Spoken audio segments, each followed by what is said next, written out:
Hello all, welcome to Bhargavi Vantillu. ఈరోజు వీడియోలో క్విక్గా టమాటా రైస్ని ఎలా ప్రిపేర్ చేయాలో చూపించబోతున్నాను. ఎక్కువ ప్రాసెస్ లేకుండా సింపుల్గా అయిపోతుంది ఈ రెసిపీ. లంచ్ బాక్స్లోకైనా ఇంకా డిన్నర్లోకైనా చాలా బాగుంటుంది ఈ రెసిపీ. చాలా ఈజీ ప్రాసెస్తో చూపిస్తాను. మరి ఎలా ప్రిపేర్ చేయాలో ఈ వీడియోలో చూసేయండి. ముందైతే ఒక బౌల్లో 2 కప్పుల వరకు బాస్మతి రైస్ని యాడ్ చేసుకోవాలి. బాస్మతి రైస్ లేకపోతే నార్మల్ రైస్తో కూడా మీరు ప్రిపేర్ చేసుకోవచ్చు. రైస్ మొత్తాన్ని యాడ్ చేసుకున్న తర్వాత 1 కప్పు వరకు రైస్కి 2 కప్పుల వరకు వాటర్ని పోసుకొని బాగా వాష్ చేసుకోవాలి. బాస్మతి రైస్ని ఎప్పుడు నానబెట్టుకున్నా సరే ముందు వాష్ చేసుకోవడం వల్ల ఆ స్మెల్ అనేది రాకుండా ఉంటుంది. సో ఒక 2-3 సార్లు బాగా ఈ విధంగా కలుపుకుంటూ వాష్ చేసుకొని పక్కన పెట్టేసుకోవాలి. ఈ బాస్మతి రైస్ని అరగంట సేపు నానబెట్టుకోవాలి. ఇప్పుడు వేరొక మిక్సింగ్ జార్ తీసుకొని అందులో ఎర్రగా పండిన నాటు టమాటోల్ని ఒక 2 లేదా 3 కట్ చేసుకుని యాడ్ చేసుకోవాలి. నాటు టమాటోల్ని ఈ విధంగా పేస్ట్ చేసుకున్న తర్వాత ఈ పేస్ట్ని పక్కన పెట్టుకోవాలి. స్టవ్ మీద ప్యాన్లో ఆయిల్ వేసుకొని ఆయిల్ బాగా వేడెక్కిన తర్వాత వీడియోలో చూపిస్తున్న మసాలా దినుసులు అన్నిటిని యాడ్ చేసేసుకోవాలి. మసాలా దినుసులు అనేవి ఈ టమాటో రైస్కి ఎక్కువ యాడ్ చేసుకోండి. అలా యాడ్ చేసేస్తే టమాటో రైస్ పులావ్ అనేది అంతగా తెలీదు.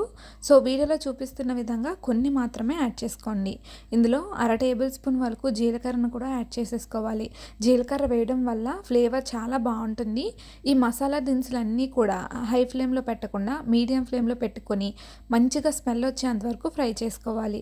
ఇలా ఫ్రై అయినాక 1 కప్పు వరకు నిలువుగా కట్ చేసుకున్న ఉల్లిపాయల్ని యాడ్ చేసుకొని ఇవి కూడా మీడియం ఫ్లేమ్లో బాగా ఫ్రై అయ్యేంత వరకు ఫ్రై చేసుకోవాలి. ఆనియన్స్ ఈ విధంగా కలుపుకుంటూ ఫ్రై చేసుకోవాలి.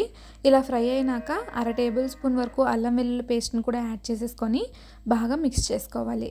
అల్లం వెల్లుల్లి పేస్ట్లో ఉన్న పచ్చివాసన మొత్తం పోయేంత వరకు ఫ్రై చేసుకోవాలి. ఇలా ఫ్రై అయినాక మనం ముందుగా మిక్సీ పట్టుకున్న టమాటో ప్యూరీని మొత్తాన్ని యాడ్ చేసుకోవాలి.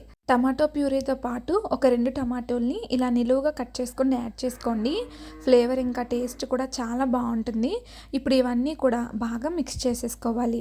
టమాటీలో ఉన్న పచ్చివాసన పోయి నూనె పైకి తేలేంత వరకు బాగా కలుపుకోవాలి. ఇలా కలుపుకొని మూత పెట్టి మీడియం ఫ్లేమ్లో ఒక 5 నుంచి 10 నిమిషాల పాటు ఉడకనివ్వాలి.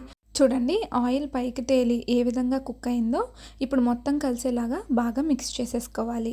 మీడియం ఫ్లేమ్లో పెట్టుకొని ఇలా కుక్ చేసుకోవడం వల్ల అడుగు అంటకుండా ఉంటుంది. అంతేకాకుండా మనం టమాటీ ముక్కల్ని యాడ్ చేసుకున్నాం కదా, అవి కూడా బాగా మగ్గిపోతాయి.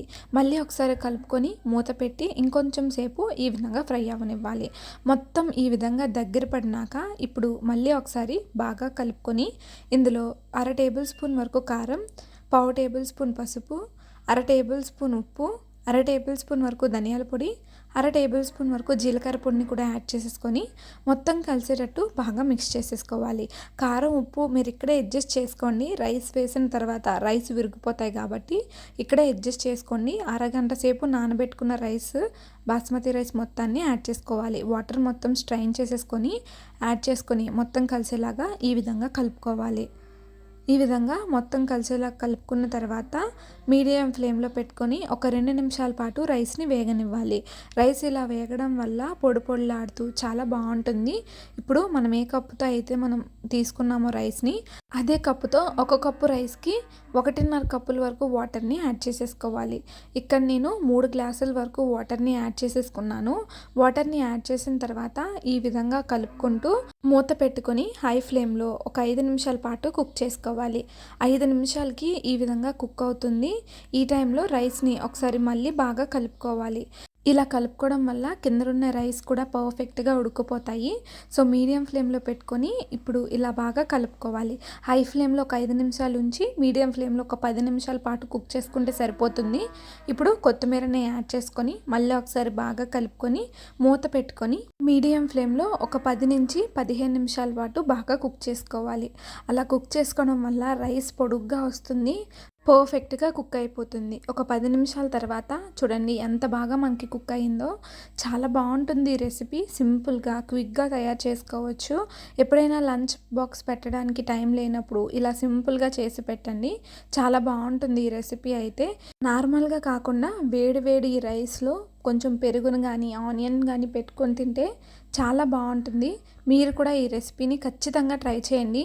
ఈ షేర్వా ఎలా ప్రిపేర్ చేశానో ఆల్రెడీ మన ఛానల్లో పోస్ట్ చేశాను. ఇంట్రెస్ట్ ఉన్న వాళ్ళు కింద లింక్ ఇస్తాను, చూడండి. Thank you for watching.